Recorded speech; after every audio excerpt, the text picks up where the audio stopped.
Then Put your little hand in mine. There ain't no hill or mountain we can't climb. Babe, do do do do. I've got you, babe, do do do do. I've got you, babe, do do do do.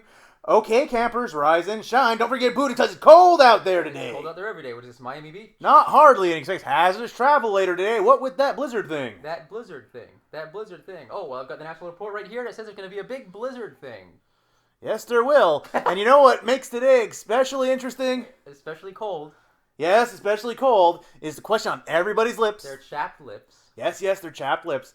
Will Phil come out and see his shadow? Punxsutawney Phil. That's right, woodchuck chuckers. You're listening to Groundcast Day. On Groundhog Day podcast. Yada, yada, yada. Wee. Get your hog out there. There you go. I am Suey. Bobby, that's Randy. And I'm Randy. And this is... Episode 37. This is the 37th Isn't walk. 36? 36, you put it up last week. Oh, wow. With 3 episodes at once. Oh, okay. This is episode 37. Yep. We've watched this film 37 times. No, we haven't. We've watched this film 38. No spoilers! No Okay. spoilers yet. Okay. Spoilers.gif. Okay. So this is the 37th time we've talked about the film. Reviewing the film. That we're talking about this film. So, first things first, Bobby. Rigmarole, please. Yeah. What do we say every week? Oh, today is August 24th. 2019! Yep. Trump's still in office. And Trump is still in office. That's gonna come into play later. But anyway. Groundhog Day! Yeah. So how was your 37th viewing of this film? My 37th viewing was quite a few days ago. Quite a while back. Several days ago, actually. Maybe it was about Tuesday, Wednesday. Yeah, because Saturday, so it was about Tuesday or Wednesday, I think I watched. As we were supposed to record on Thursday. I was supposed to record on Thursday. Until, I'll talk about that in a minute. We'll get to it. It's like, yeah, so your viewing was just quite a while back, and you don't remember. It was like 4 days ago. This movie has become background noise to you now. You don't absorb anything about this film.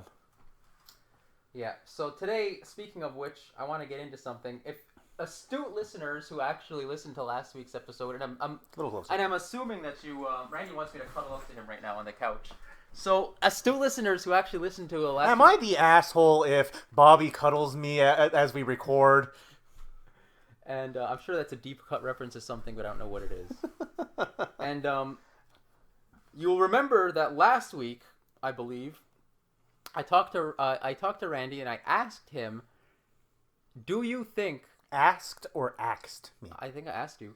I said, "Do you think that it could be possible that the reason why Phil is in the time loop is because he has to give the perfect Groundhog's Day broadcast?" Was it last week or was it the week before? I asked it before. I said, "Do you think he has to give like the perfect? Like, did he have to give the perfect broadcast that day? Is that part of his getting out of the loop?" And they said, could it have been somebody at the studio who like cursed him to do this over and over until he got it right? And then I think Randy's like, "No, my Groundhog Day is, Bobby." What?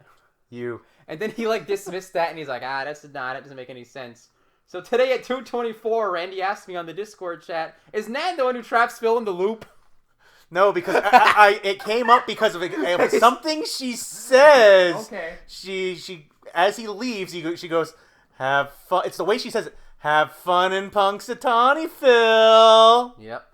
Very, very adversarial relationship. Very adversarial. Very much like, "I know something you don't." How many years have you been there? Have you been going, Phil? Mm-hmm. 3, 4, Nan. 4. Oh. And then the show ends. "Have fun in Punxsutawney, Phil." Yep.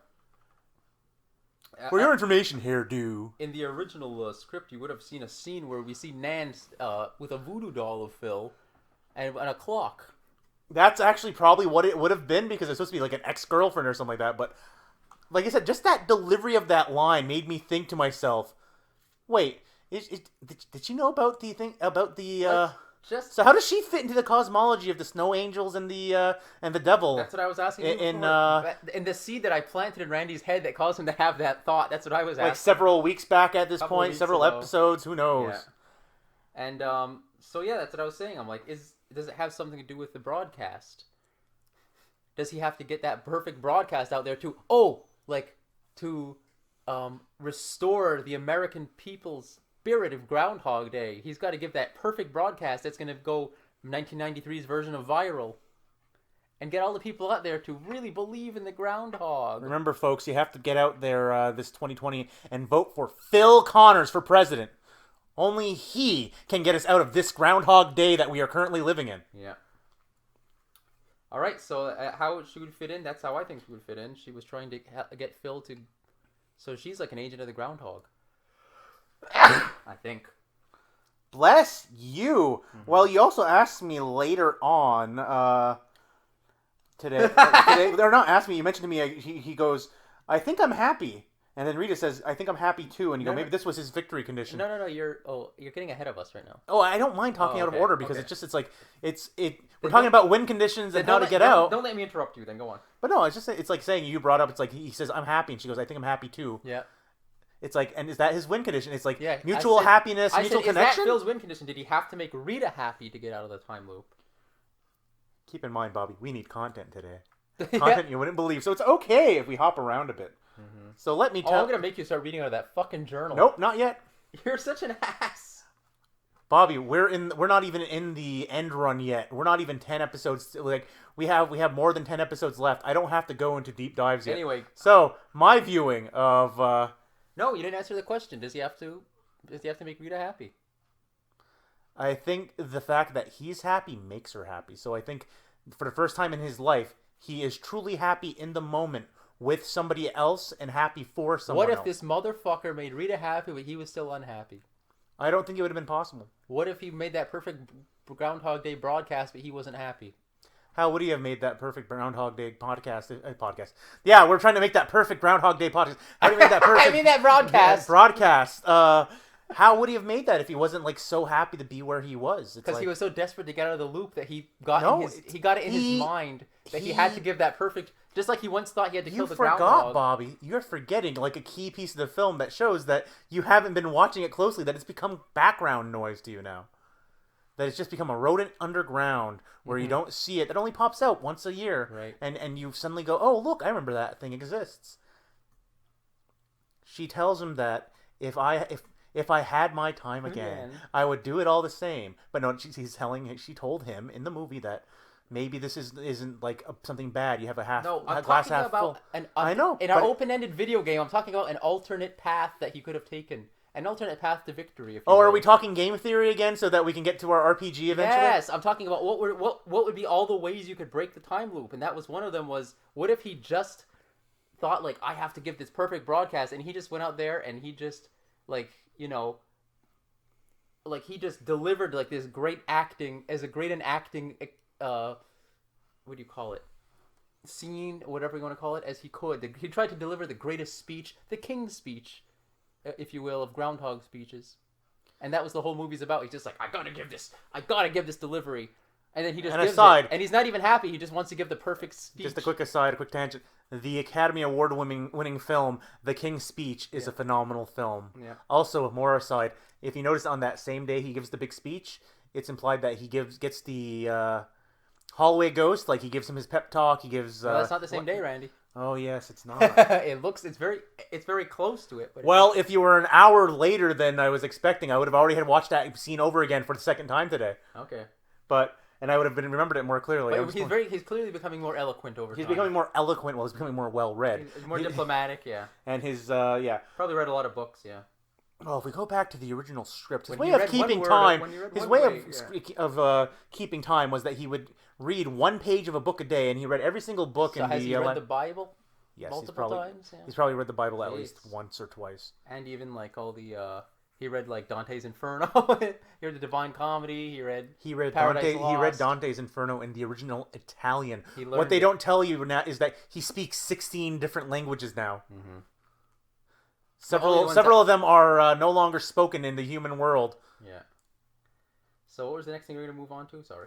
Well, let's go in order then, I guess. Okay. Here. When Rita in front of the blue screen, we see a scene where she looks like almost right at the camera. She almost barrels the camera and like smiles. Is she supposed to be looking at Phil, or is she supposed to be looking at the cameraman? So how the thing is... The cameraman of there, not our cameraman, but the news station cameraman. She She's goofing around, looking at the camera, the one that he uses to keep track of what's actually on the board. And then she catches Phil looking at her, staring at her. Bless you! She catches Phil staring at her longingly and gets embarrassed and goes, "Oh, you!" And then she covers her eyes in shame. Oh. So she had sort of like a shy schoolgirl thing going on. Yeah, because she just realized that she got caught goofing around. Wow. You want some allergy medication? I have some. I think I had pepper in my nose. Yes, you got Don't pepper. ask how I got it there. A little bit of white pepper, as we call it around here. Yeah, actual pepper in my Bloody Caesar. I'm talking the spiced pepper that you can buy at the grocery store. So yeah, you think she was just like, she was giving him the googly eyes? Oh no, I don't think she was giving him the googly eyes. It's just like I said, I think she realized with that whole entire embarrassment. Go on. Stare at the light, Bobby. Stare at it. Stare at it. It's like, wait, now. that makes you sneeze more. It's gone now. Yeah, the whole entire embarrassment. Yeah, I think that's the whole entire thing. It's She was just embarrassed. she just realized, and that's why she started laughing and did the whole nose thing. So now, since we're on that scene, I'm gonna jump ahead a little bit or backwards a little bit. And Randy, what was your statement today? We have two statements about that scene. What was Kenny credited as? Okay, so I only noticed it on this watch, like the first time ever. I was really reading these credits. Mm-hmm. Kenny is credited as Phil's assistant, Kenny. Yep. So he's not actually a weatherman that works for like almost like an understudy. He's part of bless you. Go on. He is part of Phil's crew of meteorologists that get all the information ready for him behind the scenes. Yeah. So I pose to you now. Phil deciding to stay and letting him do the 10 o'clock because he stayed the whole day. Will that be Kenny's big break? Yeah, will that make his career? Will that make his career? Will he have seen Phil's awesome stump speech at the Groundhog Day ceremony and be inspired to be the best damn weatherman's assistant that he ever could be? Yeah, that's right, because like he's like, oh, I'll cover the 10. If you want to stay and see the other things... Wait a second. Wait. Stop. Stop a minute. No. You want me to pause this? No, please don't pause it. I'm just saying stop your train of thought. That speech that he recorded at 7:20 in the morning is only being aired at noon? No. He would have seen it in the morning. It's like, have you ever watched a early morning but I'm show? saying to the general public. They only see that at noon? No. It's like somebody hasn't seen public television or over the air. We live in the age of a fucking internet, Randy. Network television in like 20 years. You remember what's airing early in the morning from let's say about 7 in the morning until about 9 in the morning on NBC every day. Like morning talk shows. Like the Today Show, right? Yeah. It's like soft news. Shows, yeah. And this is the type of thing that they would do. So this is like a different program he's doing. Yeah, no, he's doing it as part of the morning network news, early morning. So he's usually on the 12 and the 10. This time he just happens to be No, on the he's 7. probably in the early morning and then he's on the 12 and then he's on. It's like no, but we never see him record at 12 that day, Randy. Yeah, because he didn't have to. Because remember, he said they were going back. I mean, not the 12. I mean the 5. Sorry, the 5. Yeah, but it's like I said, if you I don't know. I said 12. Fuck. I meant the 5 and the 10. Listen to me. On February fucking 1st, he does the 5 o'clock news. Kenny says, "I'll do the 10. Do you want me to do the 5 tomorrow?" And he says, "Oh, are you kidding? I'll be back here." So he's saying, "Do you want me to do you can do 10 o'clock?" So he's talking about the morning. It's not 5 in the morning. We went over this before. It's 5 p.m. and 10 p.m. You're forgetting previous episodes again. Bobby, we've discussed this film 37 times. Okay, this is a little point of confusion for me. Phil worked at 5 p.m. on February 1st. He gave that newscast that we see at the beginning. Yeah, he's giving his going down there specially. He's leaves. Their top man. Yeah, I'm just saying. Then he leaves. Then Kenny does the 10 off camera on February 1st. Then the next day, Phil does the 7:20 a.m. Yeah, he doesn't do the 5 p.m. He is their special. He is their big meteorologist. He's not the one that goes on in the morning. He's the one that goes on in the evening. As people know, when that goes off, that means my supper's ready. Actually, okay, I was going to pause it for a second. See what so here's what confuses me then. He was it not going to do then, like he has to physically be in the studio to do the 5 o'clock. Yeah, they would have driven back. So I mean, it was never a thing that he was going to do it live from Punxsutawney. He was only in Punxsutawney to do No, that. they do it live. There's an issue with it that's that has to do with them not understanding how trucks work. It's a whole entire thing of like how they have everything set up in the early morning and how they thought that it works. That doesn't work consistently in real life? Yeah, because the truck that they drive down would actually be raising, every single one of those people that went down would be raising a antenna to broadcast out to send the signal over. Like you've seen live broadcasts from other places. So he goes live from Punxsutawney, and they're going to say, okay, we have the weatherman live from Punxsutawney. So it was not what is it? Why I was thinking, why wouldn't it be possible for him to also just do the 5 once they got trapped in Punxsutawney? Because they do it live. He could have done the 5 and the 10 from Punxsutawney, but maybe it's because the blizzard. How bad is the weather? The blizzard knocked it out. Yeah, so he couldn't do it. So Kenny, on those days when Phil was trapped, Kenny was doing the 5 and the 10. Yep. So Kenny got like 3 shows in a row on every day except the last. Because remember, they can't call out.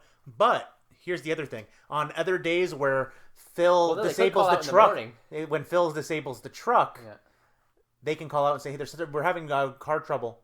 Can you go on?" But the first time when he goes up there, first or second time, it's like the first. Yeah. No, because the second time he calls again. It's like in the evening, like 4:00 in the morning. 4 a.m. one. Yeah. No, so I'm thinking in all those days, and even in the last day, because he looks at Rita and he's like, "Hey, let's live here." That's a third. So on every February 2nd now in existence that's been created, Kenny does the 5 and the 10. Yep, he takes over for him. So that maybe that he had 3 broadcasts in a row. Maybe that is his big break. He had to have done it like multiple times that day to take care of exactly. So we never thought shifts. about Kenny's fucking shift role in this movie off camera. He was pulling his weight this time. They didn't think about it clearly either, because remember, Bobby, they they filmed that opening scene and added it afterwards so that audience would not be confused. And so, and then on the third, we don't even know what time they go back. Presumably, they might go back by the time it takes to get to film that 5 o'clock. But it's totally possible that they were so caught up in jubilation that maybe they didn't make it back that day again. But I would assume Larry'd want to get going. So yeah. Are we taking the musical as canon too in this? Because it kind of looks like they were just chilling out and not really in much of a haste to get back to Pittsburgh. Or no, what the fuck is it? Well, remember, if we're taking the musical as canon, it's like they immediately try to leave on the first day, and then the groundhog who personifies the weather dumps No, but I'm talking about shovel of snow. Like sitting there at the end looking at the sunrise, like, oh, the sun came up. Oh yeah, no, at the end of that and one, this one we're like, let's live here. So it kind of feels like they're not really in a hurry to get back. No, they're not going to leave because they're staying overnight. So they're gonna stay another night on the 3rd. Yeah, he's gonna. So then Kenny's gonna get 5 shows. Yeah. Yeah, they're really making Kenny's career here. Yep. How many sick days can you take? Well, I'll talk about that actually later. Maybe like, well, then again, you did do that excellent Groundhog podcast. Broadcast. We ain't gonna. Oh no, I have content for our next week's episode. Oh, that's good. To talk about that I think you're gonna get a kick out of. That's great. So we're near the end of this episode here. So I only got to like 3 of my points here. Yeah, I know. Like I said, we have weeks of content here. Yeah. So we never got to how my viewing of Groundhog Day for this. So I watched this movie as I usually do last week on like a Saturday. I usually watch it in the morning, afternoon, whenever I have a chance. Mm-hmm. I watch it so that I have it fresh in my mind when we talk about it. Right. So it's like I had watched the movie, and then you had said no, it's like not up to it this week. No, I just woke up, whatever. And I'm like, you know what? Yeah, we'll wait till next week. And then we delayed it on Thursday. So it's been over a week since I watched this viewing, my 37th viewing of Groundcast. Yeah. And like usual, it was starting to become one of those. It became the background noise movie. Yeah. It's like if I had laundry to fold, I'd be folding laundry watching the film. Mm-hmm. So, like I said, it was the most beige of watches I've had in a long time, where it just was, Yeah. Didn't feel greatly about it. Nothing interesting happened. Right. Nothing important really popped out. You want me to do one more point? Nah, we're going to close this out. We did quite a Kenny-heavy episode this time. Yeah, because we had... Bring up the other thing that you discovered really quickly. Oh, yeah, the fact that Nan closing... And Nan, to follow up on that opening scene, Nan is only credited as announcer. Anchorwoman. Oh, Anchorwoman, sorry. As Anchorwoman. The only time we get her name is in the film. And when he very quickly, he's like, Nan. Yeah, Nan. No, first he calls her hairdo. No, he calls her hairdo afterwards. He calls her Nan while they're on the broadcast. He calls her Nan on the air, yeah. Yeah. And then he calls her hairdo afterwards. So she doesn't even get named in there. She's Yep, she just gets nothing. Anchorwoman. So I guess with that, we'll close out our 37th discussion of Groundhog Day. I'm Randy, his Bobby, and this is Groundcast Day, a Groundhog Day podcast. That's right. So we'll... The best one on the internet, too. Tune in to hear the most plentiful one on the internet. Yeah. Tune in again next week to... they all gave up, everybody else. To hear us talk about our 38th talk of Groundhog Day. Yeah. And we'll see you then. Bye-bye. Goodbye.